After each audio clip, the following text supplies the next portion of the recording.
Unshan Andalou, which can also be translated into an Australasian dog, was a 1929 film directed by Louis Buñuel and co-written by Salvador Dali. It's difficult to tell what this film's about because it has no rational narrative and falls into the category of surrealism. When the film first released in 1929, it was extremely controversial. That's because the film depicts graphic content and sexual assault. This led to viewers throwing ink on the screen the first time they saw it and demanding the film to be banned. I remember being asked what this film was about, and honestly, I had no idea. It wasn't until one of my more insightful classmates pointed out that it was about male sexuality when it all clicked. Immediately, I went home and rewatched the film, and everything made sense. I feel that's how surrealism works. It's the ability to draw meaning from absolute chaos. In this video, we will be breaking down a 5-minute sequence in order to understand how Unshan Andalou is able to create meaning without a rational narrative. The sequence I chose is time-stamped on the screen. The reason I chose this sequence is because I feel like it's best at pointing out the film's overall theme.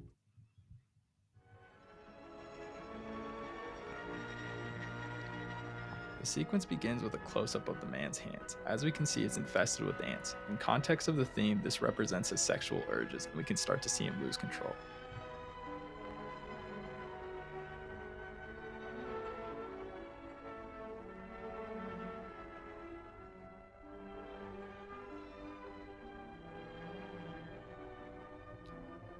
The scene then transitions to the boy playing with the rotting hand in the street. Since the hand is a symbol of sexuality, it's why it looks indecent for the boy to be playing with it, and it's also why the crowd looks in disbelief.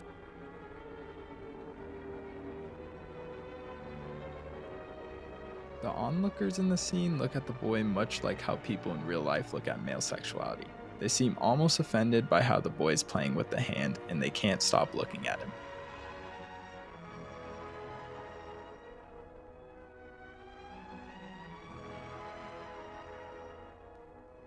We start to see an officer take the hand from the boy and put it in a box. This is much like repressing his sexuality. Because of this, the crowd no longer notices the boy.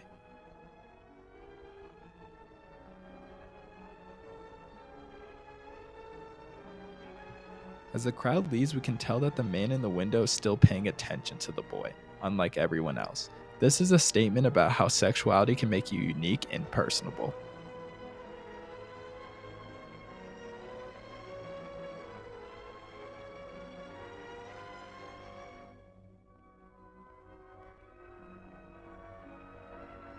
After repressing his urges, the boy has become invisible to the world. However, the man is still able to see him.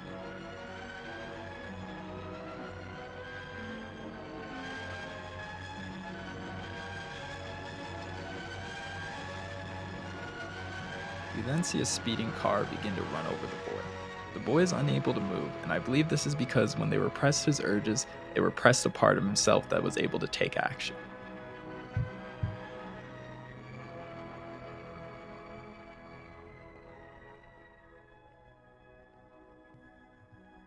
In this next scene, we see the man shocked by the boy's death, while the woman is unaware of it.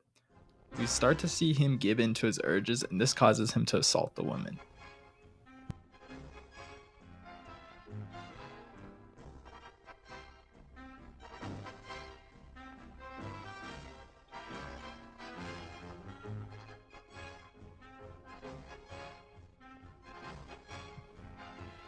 As the man begins to grope the woman, we notice his face is completely rotted.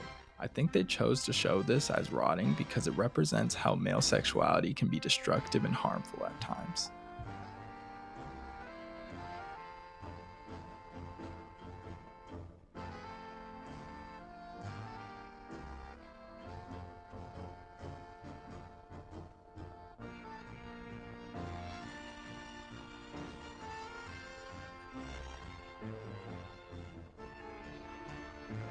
Momentarily, we see the man regain control of his body.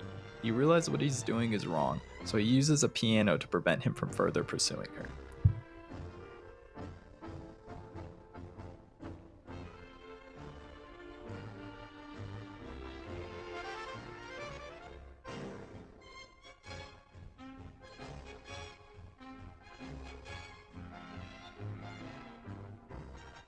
By holding himself back, it makes a statement that sexuality is harmful and must be controlled.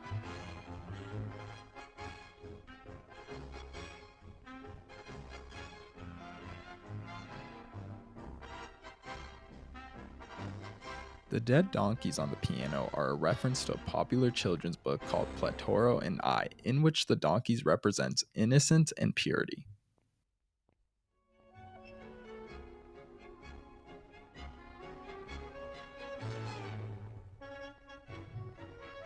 We also see two priests holding onto the ropes. They represent the weight religion has on his urges. Both the donkeys and the priests are further holding him back from assaulting the woman.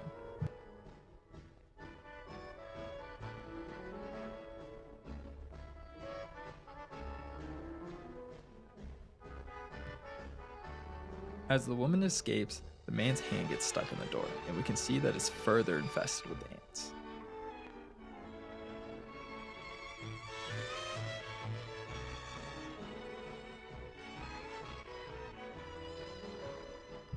Finally, we see the man is transported into the bed with the box around his neck, showing that his urges are repressed.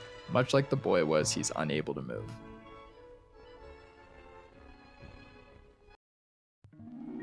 The reason that this sequence works is because it's great at showing both the good and bad of male sexuality. The sequence utilizes surrealism by not telling a narrative, but instead allowing the viewers to comprehend that the rotting is sexuality and that the box is a repression of it. In contrast, the man can be seen as someone suffering from sexuality, while the boy can be seen as someone benefiting from it because it allowed the world to see him.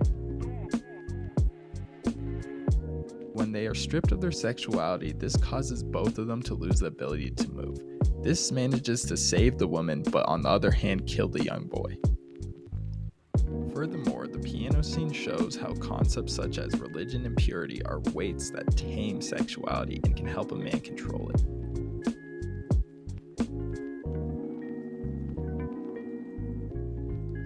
After analyzing this film, I can definitely see why people hated it. Without a rational narrative, it can be interpreted as a film about a man who assaults a woman. However, through a surrealist interpretation, the film says a lot more. The film doesn't just say that sexuality is evil. Instead, it says that it's more of a nuanced concept and is something that needs to be controlled. I believe viewing the film this way allows us to see Bunel and Dali's true film, which was definitely misunderstood back then. Overall, I feel this film is still misunderstood almost 100 years later. Nonetheless, surrealism is something that's never meant to be fully understood. That brings this video to a conclusion. Thank you for watching.